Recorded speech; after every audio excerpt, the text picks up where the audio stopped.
साथियों, एक समय था जब भारत में नेचुरल फार्मिंग, प्राकृतिक खेती और प्राकृतिक तरीके से खेती होती थी। प्राकृतिक खेती यानी खेती में कोई बाहरी मिलावट नहीं। जो खेत से मिल रहा है, खेती में जुड़े पशुओं से मिल रहा है, वही तत्व खेती को बढ़ाने के काम में आते थे। खाद हो, कीटनाशक हो, सब कुछ प्राकृतिक तरीके से ही बनते थे, इस्तेमाल होते थे। लेकिन समय के साथ प्राकृतिक खेती का दायरा सिमटता गया, उस पर केमिकल वाली खेती हावी होती गई।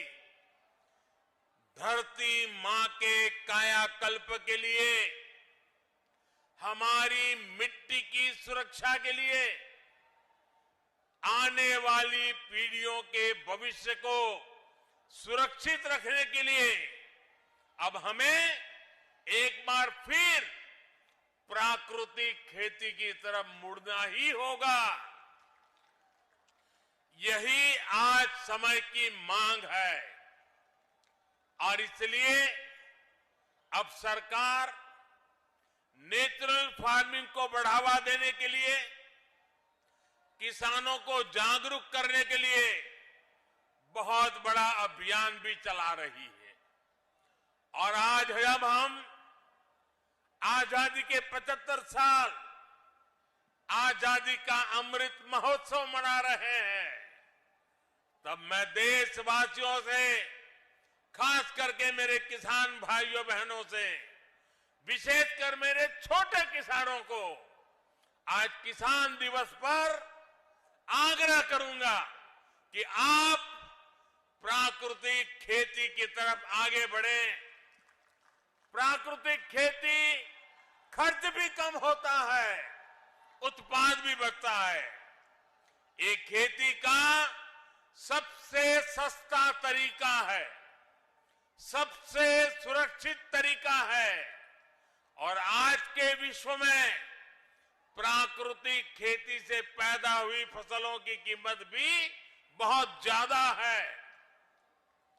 ये हमारे कृषि सेक्टर को आत्मनिर्भर बनाने की दिशा में भी बड़ा कदम है। मैं देश के स्टार्टअप सेक्टर को भी, नौजवानों को भी कहूंगा कि नेचुरल फार्मिंग के आपके लिए अनेक नई संभावनाएं हैं। हमारे नौजवानों को, युवाओं को इसका पूरा लाभ उठाना चाहिए। अभी यहां मंच पर आने से पहले मुझे ऐसे कई युवाओं से मिलने का मौका मिला। सरकारी योजनाओं से जुड़ने से कितने बड़े साहसपूर्ण काम उन्होंने किए हैं, कितना बड़ा बदलाव उनके जीवन में आया है, मैं उसे सुनकर के बहुत ही आनंदित हुआ। योजनाओं के प्रति मेरा विश्वास और मजबूत हो गया।